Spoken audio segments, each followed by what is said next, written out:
අයිබෝවන් දුවේ පුතේ. ඔන්න ඉතින් අපි පොරොන්දුන විදිහටම ඔයාලට ශුද්‍ර ජීවීන් පිළිබඳ පාඩමක් අරගෙන ආවා. ඉතින් මේක පාඩම් මාලාවක් විදිහට ඉදිරියට යන්නේ. ඒ කියන්නේ මේ අපේ පාඩම් මාලාවේ පළවෙනි පාඩම. මෙතනින් පටන් ගත්තාම අපි ශුද්‍ර ජීවීන් ගැන තවදුරටත් විස්තර ඉදිරියට පාඩම් මාලාවක් විදිහට අරන් යනවා. ඊට අමතරව ඔයාලගේ අපොස සාපෙළ විෂය නිර්දේශයේ විද්‍යාව විෂයට අදාළ පාඩම් බොහෝමයක් ඉදිරියට ගෙනෙන්න බලාපොරොත්තු වෙනවා. ඉතින් ඒ සියලුම පාඩම් නරඹන්න Be Smart with Science අපේ YouTube නාලිකාව subscribe කරලා තියාගන්න කියලාත් බොහොම ආදරෙන් ඔයාලගෙන් ඉල්ලනවා. හොඳයි පුතේ. එහෙනම් දැන් අපි පාඩමට යමු. අද අපි කතා කරන්න යන්නේ ශුද්‍ර ජීවීන් ගැන මූලිකම කාරණා කිහිපයක්. බලන්නකො කවුද ශුද්‍ර ජීවීන් කියන්නේ? ශුද්‍ර ජීවීන් කියන්නේ තනියම ගත්තහම ශුද්‍ර ජීවීන් තනි වශයෙන් ගත්තහම එයාලා අපේ පියවි හැට නරඹන්න හැකියාවක් නැහැ. ඒ කියන්නේ අපේ පියවි ඇහැට නොපෙනෙන ඊටාම කුඩා ජීවීන් කොටසකට තමයි අපි ශුද්‍ර ජීවීන් කියලා කියන්නේ. ඉතින් මේ ශුද්‍ර ජීවීන් ඒක සෛලික වෙන්නත් පුළුවන්. බහුසෛලික වෙන්නත් පුළුවන්. ඒ කියන්නේ මේ ශුද්‍ර ජීවීන් තනි සෛලකින් හැදිලා ඉන්න ශුද්‍ර ජීවි විශේෂත්ව ඉන්නවා. ඒ වගේම සෛල කීපයක් කොට සෛල විශාල ප්‍රමාණයක් නෙමෙයි. ඉතා පොඩි සෛල ප්‍රමාණයක් එකට එක්කාසු වෙලා හැදුන ශුද්‍ර ජීවීනුත් ඉන්නවා.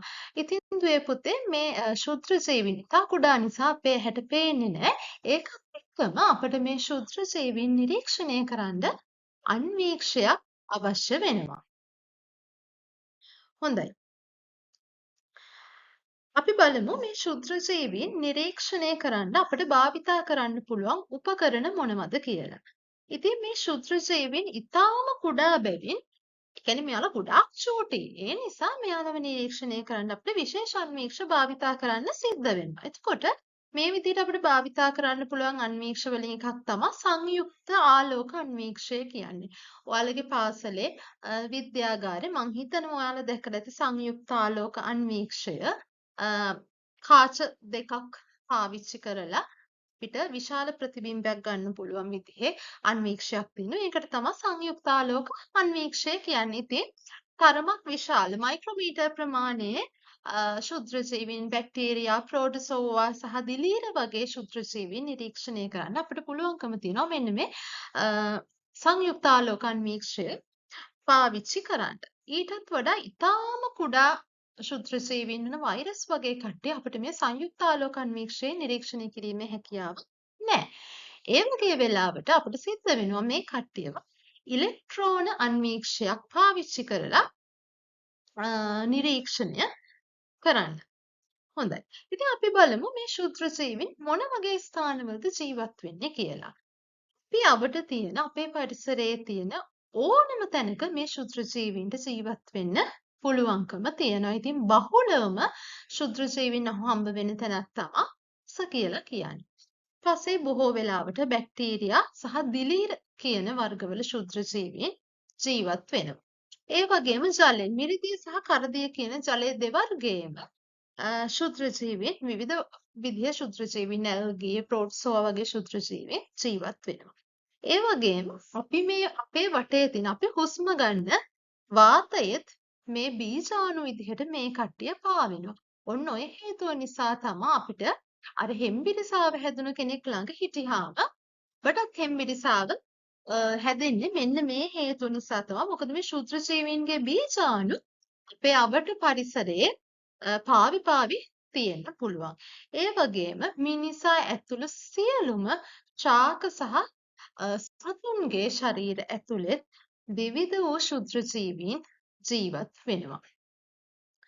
හරි. ඊට පස්සේ අපි බලමු මේ ශුද්‍ර ජීවීන්ගේ වර්ධනයට බලපාන සාධක මොනවද කියලා. ඒ කියන්නේ මේ ශුද්‍ර ජීවීන්ට නිකම් ඉන්න බෑ. එයාලට අවශ්‍ය තත්ත්ව තිබුණොත් විතරයි දුවේ පුතේ. එයාලට පුළුවන්කම තියෙන්නේ එයාලගේ වර්ධනය ඉදිරියට අරගෙන යන්න. ඉතින් මේ ශුද්‍ර ජීවීන් ජීවත් වෙන්න සහ එයාලගේ ප්‍රජනනයට සහ එයාලගේ වර්ධනයට අනිවාර්යයෙන්ම සුදුසු උෂ්ණත්වයක් ඕනේ. මේ ශුද්‍ර ජීවීන් වර්ගය අනුව එයාලට අවශ්‍ය වෙන උෂ්ණත්වය වෙනස් වෙනවා. හැබැයි අනිවාර්යයෙන්ම තියෙන උන් සාධකයක් තමයි තෙතමනය කියන්නේ. ජලය තෙතමනය තියෙන පරිසරයක ශුද්‍ර ජීවීන්ට බොහෝම සරුවට වැඩෙන්න පුළුවන්කම තියෙනවා. ඒ වගේම වාතය ඔක්සිජන් සමහර ශුද්‍රජීවී විශේෂ සඳහා පමණක් වාතය එහෙමත් නැත්නම් ඔක්සිජන් අවශ්‍ය වෙනවා. සමහර නිර්වායු ශුද්‍රජීවීන් ඉන්නවා. එහෙම කට්ටිය නැතුව සමහරක් විශේෂ සඳහා පමණක් වාතය එහෙමත් නැත්නම් ඔක්සිජන් අවශ්‍ය වෙනවා. ඒ වගේම අපි හැමෝටම වගේ මේ ශුද්‍රජීවීන්ටත් වැඩෙන්න අවශ්‍ය පෝෂණය ලැබෙන්න ඕනේ. එතකොට යාළුවගේ ආහාරය යාළුවට ලැබෙන්න ඕන. ආහාර පෝෂණය තිබුණොත් පමණයි ශුද්‍රජීවීන්ට වැඩෙන්න පුළුවන්කම තියෙන්නේ. ඒ වගේම එයාලට වැඩෙන්න සුදුසු පරිසර තත්ත්වයක්, සුදුසු pH අගයක් සහිත පරිසර තත්ත්වයකුත් අනිවාර්යෙන්ම අවශ්‍ය වෙනවා. හොඳයි. ඊළඟට අපි බලමු මේ ශුද්‍රජීවීන් අපට ඇති කරන අහිතකර බලපෑම් මොනවද කියලා. ඉතින් දුවේ පුතේ අපි හැමෝම දන්නවා මේ ශුද්‍රජීවීන්ට හැකියාව තියෙනවා අපට විවිධ වූ ලෙඩ රෝග ඇති කරන්න. උදාහරණ වශයෙන් ගත්තොත් මිනිස්සුන්ට කොලරාව ක්ෂය රෝගය වගේ ඒ වගේම සත්තුන්ට නේද අපේ සුරතල් සත්තුන්ට එහෙම මේ ශුද්‍රජීවීන් නිසා එක එක විදිහේ ලෙඩ හැදිලා තියෙනවා වල දන්නවා. ඉතින් සත්තුන්ට සහ ශාකවලට මේ ශුද්‍රජීවීන්ට රෝගකාරක විදිහට ක්‍රියා කරමින් ලෙඩ ඇති කරන්න පුළුවන්කම තියෙනවා. ඒ වගේම අපි කෑමට ගන්න ආහාර දින කිහිපයක් යනකොට පරිසරය නිරාවරණය වෙලා දින කිහිපයක් තිබ්බහම මේ කට්ටිය නරක් වෙන්න හේතුවත් මෙන්න මේ ශුද්‍රජීවීන්ම තමයි. එහෙනම් මේ ශුද්‍රජීවීන්ට පුළුවන්කම තියෙනවා අපේ ආහාර නරක් කරන්න.